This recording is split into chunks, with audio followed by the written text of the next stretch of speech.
What up, YouTube, IG? It's your boy, Mr. J-Indy Jones, Mr. J-Indy Intellect. So subjective programming. Most of us is all subjected to subjective programming. And we are all hot-wired and programmed, rewired, you might say, and programmed. So, Duck Dodgers. The animated series Duck Dodgers. Invented back in 1953. You didn't know. I mean, we got shows like Richie Rich, a lot of other little shows, Star Trek. The technology that they use in these cartoons and in these television series, comic books, was before our time. Yet all and most of the technology that they used when they first broadcasted it, it wasn't even necessarily thinkable. It was like it was put into your brain as a thought, like, wow, they're communicating on a device to somebody else in a different area and it's showing up on the screen, right? See that for the first time, oh my God, mind blown. But now I didn't put that thought in my head. 20, 30 years later, it's common technology for you to be able to look on the screen and see somebody and talk to them, right? But what I'm trying to get to is like the subjective programming. The fact that Duck Dodgers did have this type of technology on it. Richie Rich, Star Trek, etc., etc. Go back and just search a lot of TV shows and a lot of cartoons back in the 50s, and the 40s, and the 60s, and the 70s.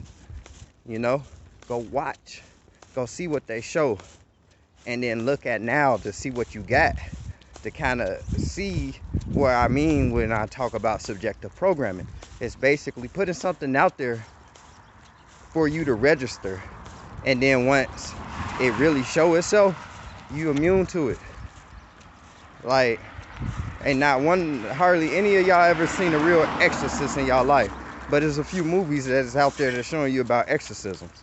So if you run into an exorcism, one of the first things you probably do is think, oh, I need a priest. And number two, I thought this only happened in movies. I didn't know that this was real, but you ain't gonna like totally freak out. Yet, you might actually totally freak out just because of how they put it out there. They put it out there like it's fake, but they give it to you just a little bit. Versus something else, like for the screens, like visualizing somebody on the screen and talking to them, they didn't portray that like that's like fake. They just made it as in this is some out of this world type technology. Versus, you know what I'm saying, having it in for a situation already. Like, I'm scared of this, be scared of this, and then they already tell you like, oh, well, this ain't real in the first place, it's a fake story, you know, and none of this is true, and can't none of this happen.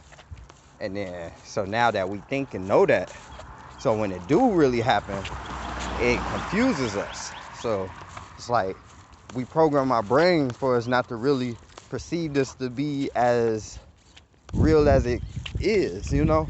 So now I'm crazy, or I'm not crazy, so I'm not gonna believe in this shit, or I'm gonna believe in it and now I'm crazy, you know. So that's kind of how they give it to us. Different ways how you could perceive it, take it. But okay, that's cloth. I'm about to say, I'm walking in snow. That shit felt mighty hard, I might say. It was soft because it's cloth, but you know, snow, you just kind of walk through it. That feel like no snow. It wasn't. But anywho, subjective programming. Check out Duck Dodgers, y'all. Peace, love, and abundance.